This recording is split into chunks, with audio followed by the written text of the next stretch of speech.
Before the world gives you anything, it will first watch how you think.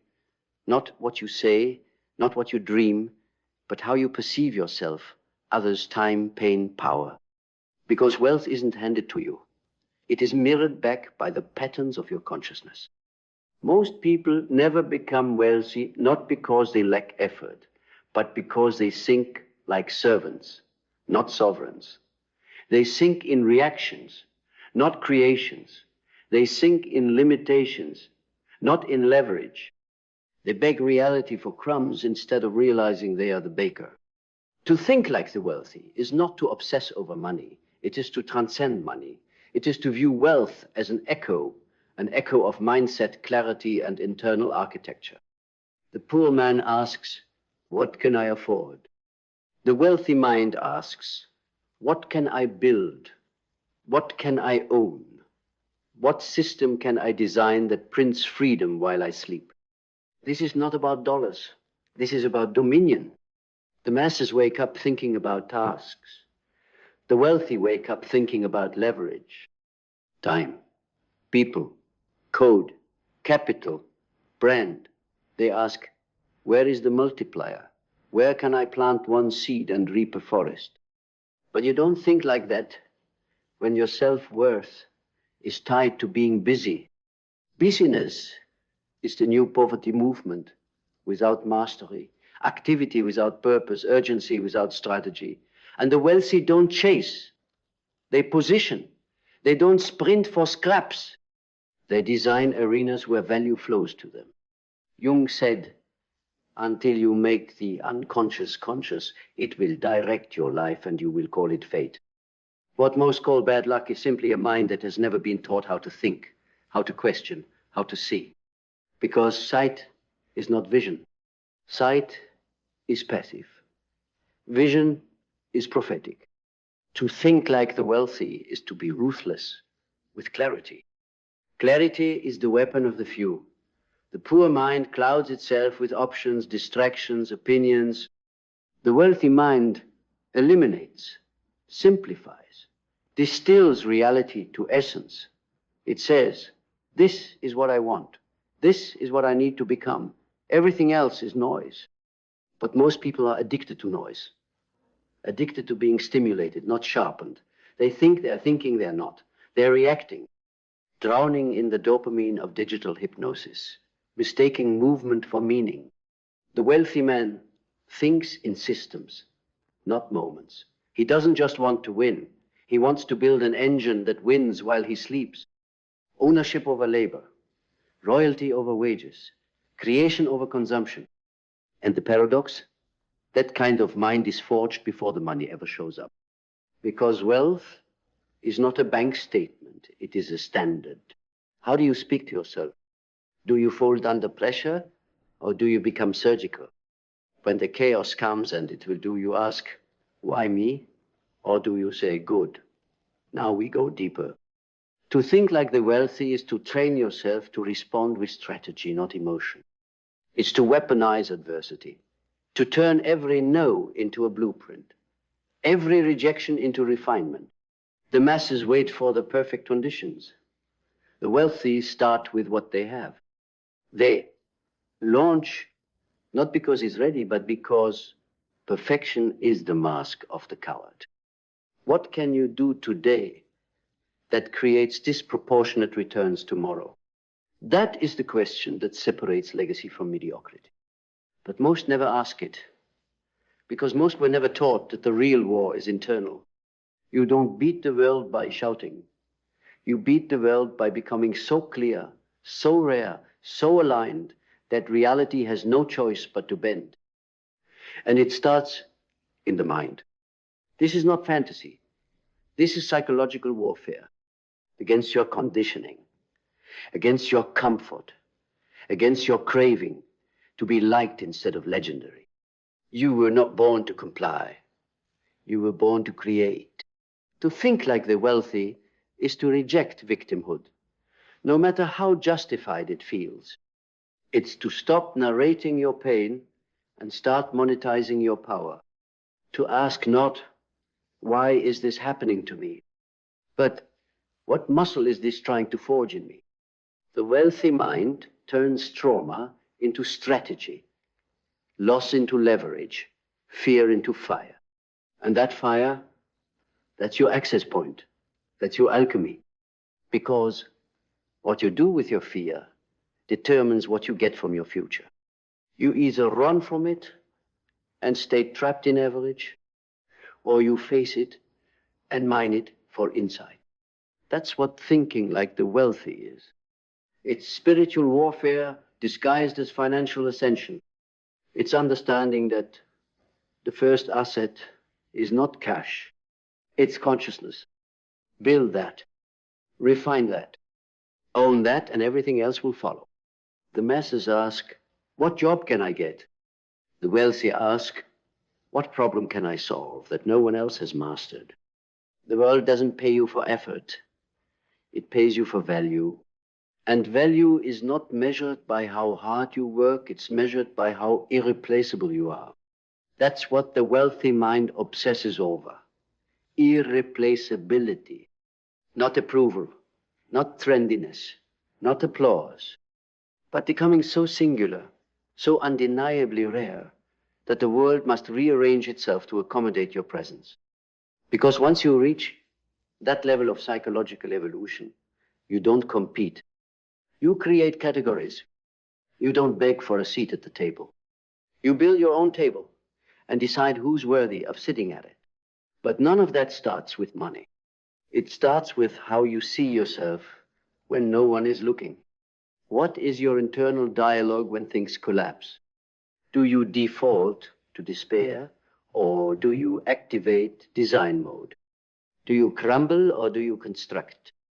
This is why Jung's work remains so lethal and necessary, because he understood the true battle is not external. It is within. The unconscious mind is the architect of your fate. And until you take control of that architecture, you will remain a slave to patterns, to people, to poverty. The wealthy think in archetypes. They don't just read philosophy, they embody it. They understand the roles they must play. The warrior who acts in the face of fear. The king who builds systems and leads with vision. The magician who sees patterns others miss and manipulates reality through knowledge. The lover who connects deeply, builds networks, and inspires loyalty. Most men are trapped in one role. The wealthy rotate them all as needed. They are not rigid. They are adaptive weapons. They shift gears from monk to general, from student to sovereign, not out of performance, but from integration. Because to think like the wealthy, you must become fluid. Rigid minds break.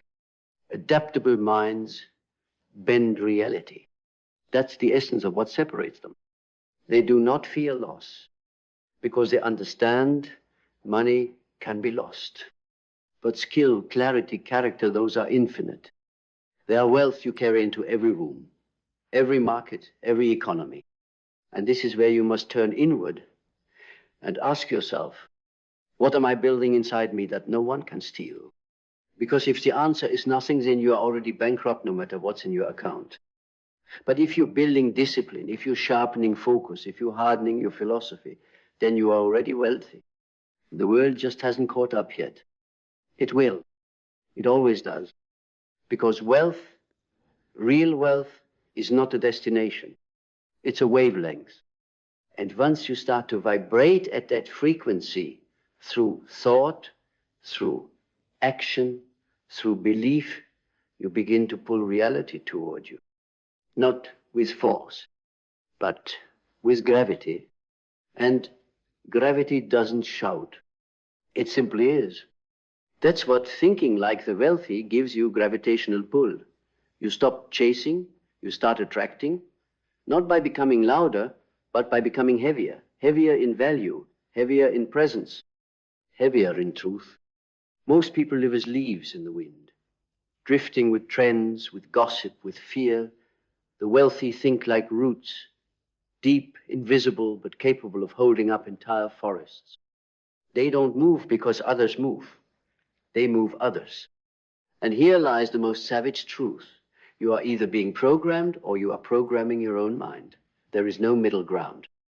The average person wakes up and is immediately hijacked by someone else's agenda. The news, social media, opinions, fear. Their mind is not their own. It's a rented room filled with someone else's furniture. But the wealthy, their mind is fortified, designed, maintained like a kingdom. No unfiltered opinion enters without being examined. No distraction lingers without being executed. Because every thought is either an asset or a liability. And they guard that temple like warriors. They understand that everything starts in the mind, and whatever owns your attention owns your future. That's why the wealthy don't just master markets. They master attention, their own first, then others. You must become unshakable in your internal economy before you ever master the external one. Because thinking like the wealthy means this: you do not wait for inspiration, you command it. You do not crave motivation, you engineer it. You do not hope for confidence, you build it from scars. And most of all, you stop living for the high of outcome and start living for the brutality of process.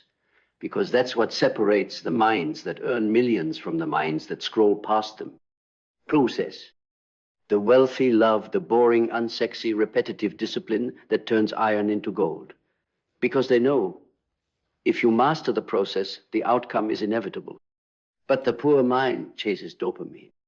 The wealthy mind builds dopamine discipline. They know how to delay gratification like it's a religion. They turn silence into symphonies. They turn solitude into strategy sessions. They build in the dark until light begs to showcase what they've become. This is not talent. This is not luck. This is design. So if you want to think like the wealthy, stop worshiping what they have. Start studying how they see, how they choose, how they move, how they suffer strategically, why the world sleeps in numb comfort. Because behind every fortune is not just hustle, there is philosophy. A warrior mind, a man who sharpened his perception until reality bent to it. And that begins now, with you. Not with what you earn, but with what you burn. Your excuses, your distractions, your addiction to comfort. Burn them and let what remains be forged into a mind that doesn't just survive this world, but redefines it. Because the man who redefines the world does not wait for permission. He doesn't look for signs. He becomes the signal. He knows that the rarest currency on this planet is not money. It's clarity. Clarity in thought, clarity in movement, clarity in identity. And with that clarity, he slices through mediocrity like a blade through fog. Not with rage, not with haste, but with precision. Ruthless, elegant, unwavering precision. That's the difference between the average thinker and the wealthy mind. The average thinks to survive, the wealthy thinks to strategize, to orchestrate, to dominate not others, but himself. Because mastery over others is child's play. Mastery over self, that's where gods are born. The wealthy don't dwell on the past. They extract insight, extract meaning, extract power. Because pain is not a pit, it's a mine. And in it is buried the raw material for your next evolution. But the average man avoids it, runs from it, tries to bury it under noise and numbing. The wealthy man goes into it armed with vision and the will to transmute suffering into strength. That's why the wealthy mind speaks differently, moves differently, feels different, because he's integrated, not just knowledgeable whole, and wholeness makes you dangerous. Why? Because when you're whole, you can't be baited, you can't be sold, you can't be enslaved by cheap praise or petty opinions. You've already bought your soul back with discipline, with silence, with sacrifice. And that soul intact and focused is the engine behind every move. The man who thinks like the wealthy is always building something bigger than himself, not for glory, but for legacy. because he knows when he dies, his name won't echo because of what he consumed. It will echo because of what he created. But to create like that, with intention, with depth, with divine violence, you must kill something first. The weak version of you, the pleaser, the doubter, the compulsive procrastinator, the man addicted to tomorrow, you must slaughter him. Every day you wake up, you choose which version of you will win. And the wealthy mind never delegates that decision. He makes it like a warrior choosing his weapon. He chooses discipline. He chooses vision. He chooses alignment. And then he executes without drama, without negotiation, without applause. Because to him, execution is not a task, it's identity. He doesn't wait for results to validate his worth. He knows the result is already done the moment he chose to think like a king, not a consumer. The average man thinks, one day I'll be rich. The wealthy mind thinks, today I build as if I already am, because wealth is a reflection of the internal throne I sit on. And that throne is forged in decisions no one sees. Waking up early when your body wants comfort, turning off the noise when your ego wants attention, reading deeply when your mind wants dopamine, building systems when your emotions beg for distraction. That is where the throne is formed, not in public, but in the private rituals that turn peasants into kings. So the next time you wonder if you'll ever be wealthy, ask yourself this. Do I think like a king or like a beggar with dreams?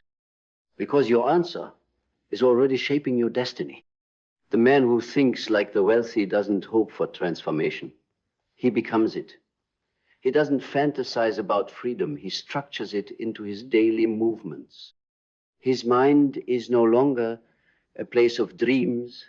It's a place of orders, precise, final, non-negotiable. He no longer says, I'll try. He says, this is who I am now. And then he acts in accordance ruthlessly, because he knows the brain does not respond to wishes. It responds to identity. You don't get what you want. You get what you believe you are. And belief is not affirmations on a mirror. It's the sum of the actions you take when no one's watching.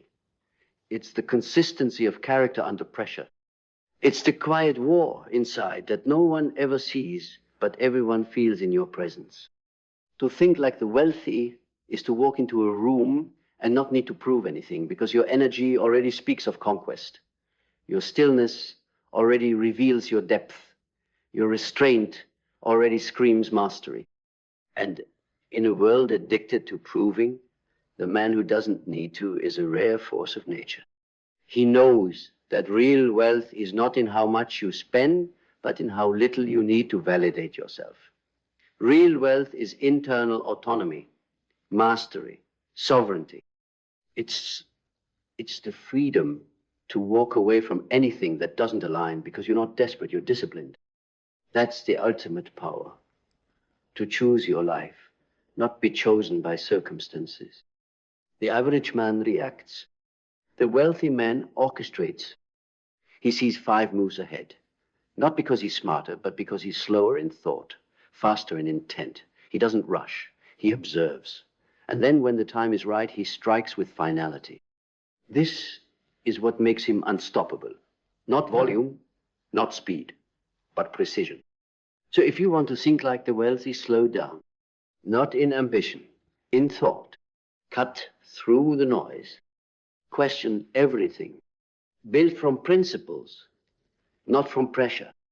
Because when you move from timeless principles, you build things that outlast you. That's what legacy is. That's what wealth is. Not a Lamborghini, not a viral clip, not a follower count, but the impact of your thoughts made flesh. The way your mind changed the trajectory of others. The way your clarity created jobs, built systems, raised standards. The wealthy mind lives for that. For contribution over consumption. For immortality over indulgence. So let them mock you now. Let them laugh as you build in silence, as you reject the shortcuts, as you live like a monk in a world of addicts. Because when the tower is complete, when the world finally sees what you built, they will not remember your humble beginnings. They will remember the mind that dared to think different. They will remember you.